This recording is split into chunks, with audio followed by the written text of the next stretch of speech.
اس کے قریب نہیں جانا، اس کے پھل نہیں کھانا، اس کے قریب بھی نہیں جانا۔ اب پتہ چلا کہ شیطان کے بہکاوے میں آ گئے، شیطان نے قسمیں کھا لی، میں تمہارا خیر خواہ ہوں بھائی، میں تمہارا دوست ہوں، دیکھو یہ درخت جو ہے یہ شجرۃ الخلد ہے، اس درخت کو کھا لو گے تو تمہیں کبھی موت نہیں آئے گی، کبھی بڑھاپا نہیں آئے گا، کبھی تمہیں آپس میں جدائی نہیں آئے گی، کبھی تم جنت سے نکل نہیں سکو گے، یہ تو شجرۃ الخلد ہے جس سے تمہیں روک دیا ہے انہوں نے، میری مانو، کھا کے دیکھو۔ اور چکھنے میں کیا حرج ہے یار؟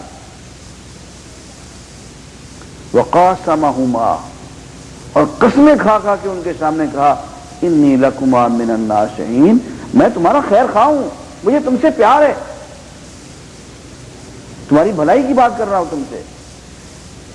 تو دونوں میاں بیوی درخت کے قریب جا پہنچے۔ یہاں یہ بات بھی غلط ہے کہ بیوی نے بہکا دیا، پھسلا دیا، یہ عیسائی عقیدہ ہے میرے دوستو کہ عورت جو ہے وہ شیطان کی ایجنٹ ہے، وہ شیطان کا روپ ہے، ابلیس کا روپ ہے، یہ عیسائی عقیدہ ہے۔ قرآن میں کہیں یہ لکھا ہوا نہیں ہے، حدیث میں کہیں یہ لکھا ہوا نہیں ہے۔ قرآن کہتے ہیں فَأَزَلَّهُمَا، شیطان نے دونوں کو بہکا دیا، دونوں کو پھسلا دیا، دونوں برابر کے ذمہ دار ہیں۔ اس لیے بھائی ہماری ماں کو گالی نہ دو، جتنا ذمہ دار ہماری ماں ہے اتنا ہی ذمہ دار ہمارا بابا بھی ہے، برابر کے ذمہ دار۔ تو ان سے غلطی ہو گئی، نافرمانی ہو۔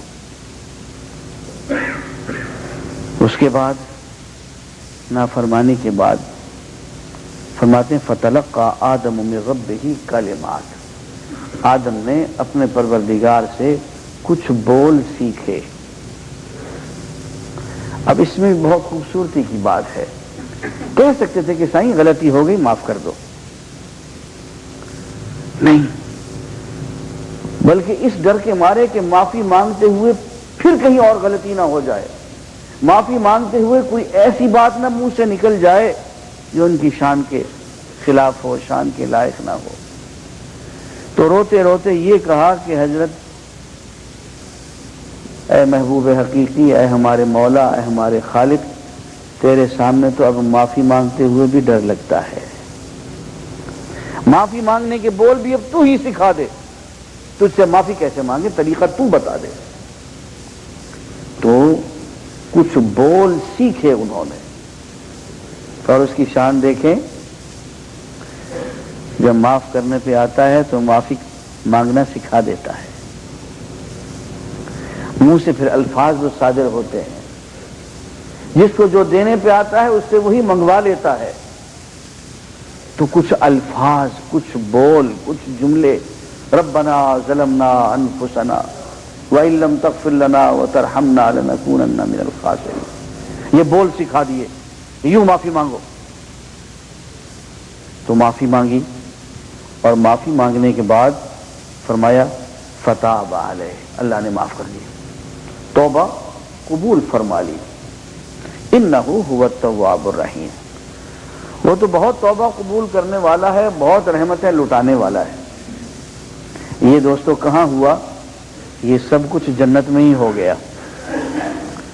یہ اہم بات کہہ رہا ہوں، اس کو ذرا غور سے سن لیں۔ یہ سب کچھ جنت میں ہو گیا، معافی بھی وہی ہو گئی۔ اس کے بعد فرماتے ہیں قلنا، ہم نے کہا اہبطوا منہا جمیعا، تم سب لوگ اب یہاں سے چلے جاؤ جنت سے، تم معاف تو ہم نے کر دیا، تمہیں خطا تمہاری ختم ہو گئی، اب تمہیں ہم زمین میں بھیجیں گے، اس لیے کہ زمین کے لیے ہم نے تمہیں پیدا کیا تھا۔ پیدا کرنے سے پہلے یہ کہا تھا انی جاعل فی الارض خلیفہ، میں زمین میں اپنا خلیفہ بنانے والا ہوں۔ تو ہم نے تو تمہیں زمین کے لیے پیدا کیا تھا، کچھ عرصے وہی رہنا ہے، تم نے، تمہاری ڈیوٹی کی جگہ وہ ہے، ہاں ریٹائرمنٹ کے بعد ادھر آ جانا، لوٹ کے ادھر آ جانا میرے پاس۔ سارا امتحان یہ ہے کہ تم زمین سے لوٹ کے پھر اسی جگہ جنت پہ آ جانا۔ وہ راستے میں ایک گڑھا آتا ہے آگ کا، جسے دوزخ کہتے ہیں، اس میں نہ کہیں پھنس جانا جا کے۔ فرمایا قلنا قُلْنَا اهْبِطُوا مِنْهَا جَمِيعًا، سارے کے سارے یہاں سے روانہ ہو جاؤ. فَإِمَّا يَأْتِيَنَّكُم مِّنِّي هُدًى، تمہارے پاس میری ہدایتیں آتی رہیں گی. فَمَن تَبِعَ هُدَايَ، جس نے میری ہدایات کی پیروی کی، فَلَا خَوْفٌ عَلَيْهِمْ وَلَا هُمْ يَحْزَنُونَ، نہ انہیں خوف ہوگا نہ غم ہوگا. وَالَّذِينَ كَفَرُوا وَكَذَّبُوا، اور جنہوں نے کفر کیا، جھٹلایا ہماری آیتوں کو، اولئک اصحاب النار، وہ دوزخ میں رہ جائیں گے. ہم فیہا خالدون، اسی میں رہیں گے. اب پتہ چلا کہ اصل بات کیا ہے. اصل بات یہ ہے کہ جناب ہم نے آپ کو اسی دنیا کے لیے پیدا کیا تھا. جنت کے تو ہم نے ابتداء میں تمہیں مزہ چکھا لیا، تم نے چکھ لیا. یہاں تم سے غلطی ہو گئی، ہم نے تمہیں معاف کر دیا. اب ہم تمہیں زمین پہ بھیج رہے ہیں بطور سزا کے نہیں. یہ پھر عیسائی عقیدہ ہے کہ دنیا میں ہمیں بطور سزا کے بھیجا گیا ہے. غلط بات ہے. ہمیں اس دنیا میں بطور سزا کے نہیں بھیجا گیا، بطور ڈیوٹی کے، فرض کے، امتحان کے بھیجا گیا ہے. اور ساتھ یہ کہا گیا کہ دیکھو یوں ہی دنیا میں پہنچو گے، ہماری ہدایات، ہماری تعلیمات پے بپے رسولوں کے ذریعے تم تک پہنچنا شروع ہو جائیں گی. جس نے ان کی پیروی کر لی، ان ہدایات کی، بے خوف ہوگا، بے غم ہوگا. معلوم ہوا کہ اس دنیا میں بھیجنے کے بعد انسان کا سب سے بڑا فرض ان ہدایات کو سمجھنا اور فالو کرنا تھا، ان پہ عمل کرنا تھا. جو اس میں رہ گیا وہ رہ گیا. آخر دعوانا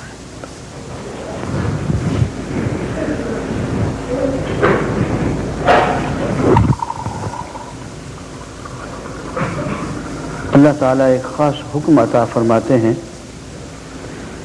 وَاسْتَعِينُوا بِالصَّبْرِ وَالصَّلَاحِ.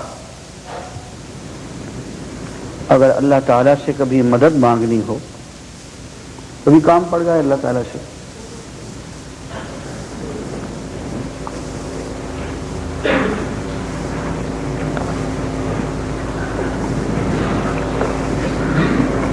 جزاکم اللہ، تو اللہ تعالیٰ سے مدد مانگیں دو چیزوں کے ذریعے. اور یہ مضمون کئی جگہوں پہ بیان ہوا. وَاسْتَعِينُوا، اللہ سے مدد مانگو، بِالصَّبْرِ وَالصَّلَاحِ، ثابت قدمی کے ذریعے اور نماز کے ذریعے. اور نماز کے بارے میں فرمایا کہ وَإِنَّهَا لَكَبِيرَةٌ إِلَّا عَلَى الْخَاشِعِينَ، یہ بڑی بھاری چیز ہے، ہاں مگر ان لوگوں کے لیے جو اللہ تعالیٰ سے ڈرنے والے ہیں، اللہ کے حضور جھکنے والے ہیں. خاشعین کون لوگ ہیں؟ الذین یظنون، جو اس دھن میں ہیں، انہم ملاقو ربہم، کہ وہ اپنے پروردگار سے ملنے والے ہیں. وَأَنَّهُمْ إِلَيْهِ رَاجِعُونَ، اور آخر کار انہیں لوٹ کے اللہ کی طرف ہی جانا ہے. جن لوگوں کے دماغ پہ یہ دھن سوار ہو جائے کہ ہمیں اللہ سے ملنا ہے، اس کی طرف لوٹ کے جانا ہے اور اس سے مل کے رہنا ہے، یہ لوگ خاشعین ہوتے ہیں، ان کے اندر خشوع پیدا ہو جاتا ہے. معلوم یہ ہوا کہ طبیعت میں خشوع پیدا کرنے کا سب سے بڑا ذریعہ یہ ہے کہ کسی طرح سے یہ دھن پیدا کر لی جائے کہ ہمیں اللہ سے ملنا ہے، اسی کو محبوب حقیقی ٹھہرا لیا جائے اور اس سے ملنے کی اتنی آرزو پیدا ہو جائے کہ ہر وقت اس سے ملنے کا دھیان لگا رہے.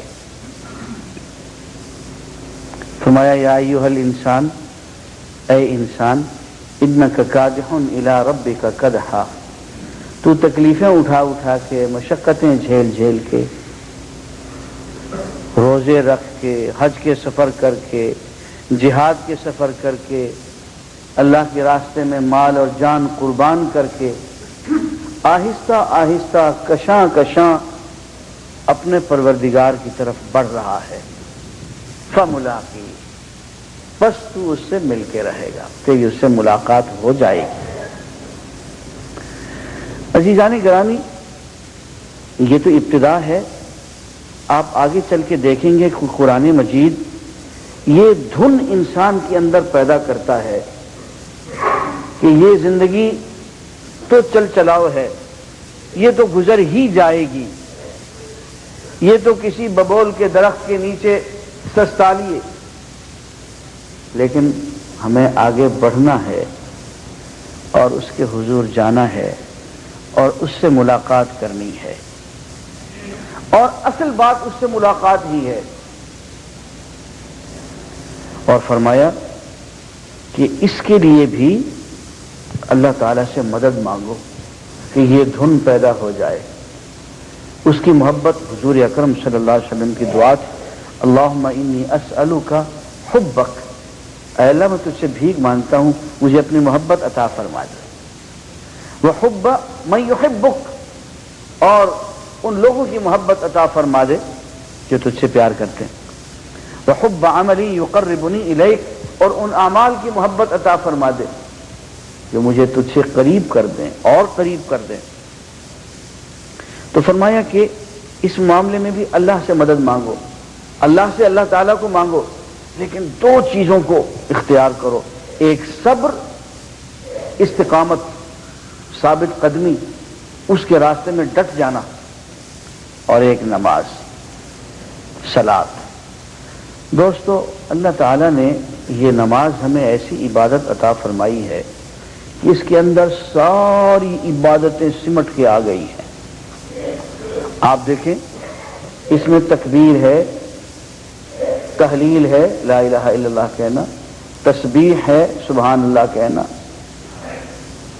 تحمید ہے، الحمدللہ کہنا، تلاوت قرآن ہے، دعا ہے، استغفار ہے، درود شریف ہے، سارے کے سارے اذکار آ گئے اس کے اندر. قرآن مجید کی تلاوت ہے، اور ساری ہیئتیں اور صورتیں آ گئیں. کھڑے ہو گئے نماز کے اندر، بیٹھ کے بھی، رکوع میں بھی، سجود میں بھی، کوئی کیفیت باقی نہیں چھوڑی. اور بیمار ہوں تو لیٹ کے بھی. اور تھوڑی دیر کا روزہ ہے، اس میں تھوڑی دیر کا اعتکاف ہے، اس میں تھوڑی دیر کا حج بھی ہے. روبہ قبلہ ہیں ہم. کون سی عبادت ہے جو نماز کے اندر سمٹ کے نہیں آ گئی؟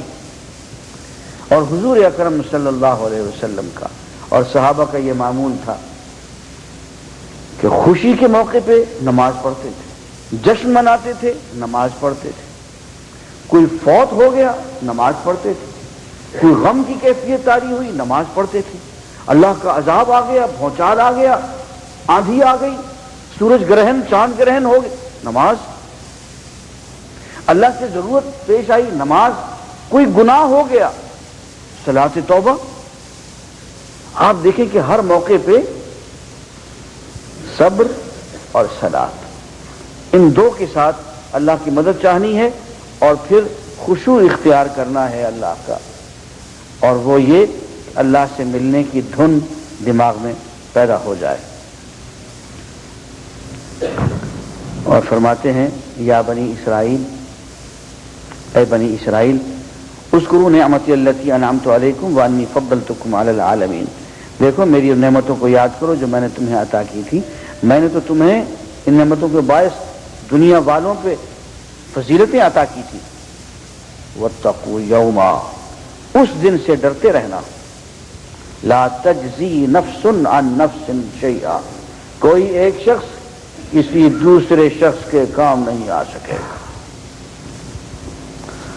ہر شخص اکیلا ہو جائے. لقد جئتمونا فرادا کما خلقناکم اول مرة.